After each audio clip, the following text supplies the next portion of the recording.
we're back on another pool job here at Pool Elementary, and as you can see, we're doing a liner replacement on an in-ground pool. And as we got the liner out, we came across that the pool bottom on this one is all vermiculite, which when it's new it's not bad, but they had foam over top of it, and when you tear the foam out, it tends to rip a lot of the vermiculite out also. So what's left is this huge mess of craters in this in-ground pool, and there's really nothing you can do, but as you can see, we're basically shot backing out all the loose edges of all the craters in the pool floor bottom here. And once we get all the loose stuff up, and with that sand and that concrete, it'll give us a little bit of area to sand down any abrupt edges or anything if we get some of the holes too full.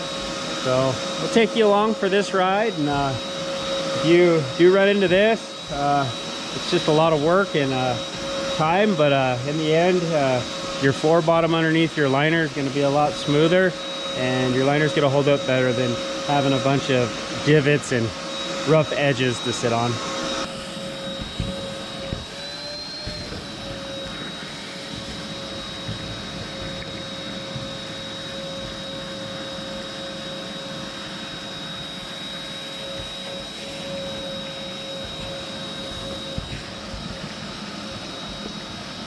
So as you can see, this is what we've come across. So basically the pool floor has this old vermiculite finish, and the liner's been replaced before by a different company. And as you can see, they had the same problem with this different colored bottom surface. They've already done a bunch of patches on the pool, and that's kind of it. When we took the liner out, it had basically the weight of the water had attached it to the coarseness of the pool bottom. So when we pulled it out, it just pulled out these huge chunks of the vermiculite and also some of the concrete sand mixture that they had patched before. So when you do these pools, you just tend to run into this huge mess. But as you can see, it's just craters everywhere.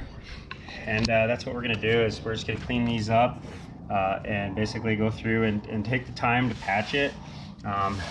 You know, it's going to take you a day, but in the long run, you're going to have a lot smoother floor surface, and it's going to make your liner last a lot longer. So as you can see, these are all the old patches from the liner job that the other pool company did probably 15 years back. When mixing your cement, use a 1 part Portland cement to 1 part sand mixture. So that way it's easier to sand off your edges with a masonry sanding block when you're finished. The more sand you use, the softer the cement will be and easier to sand.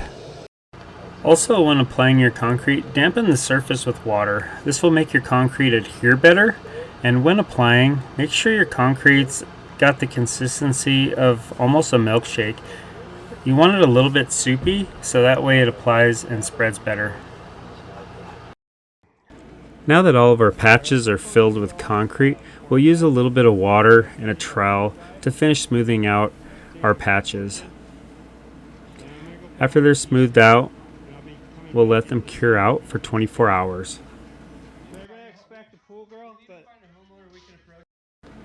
Now that our concrete's cured out, you can see we've started to feather out our edges of our patches, and we use a concrete rub stone.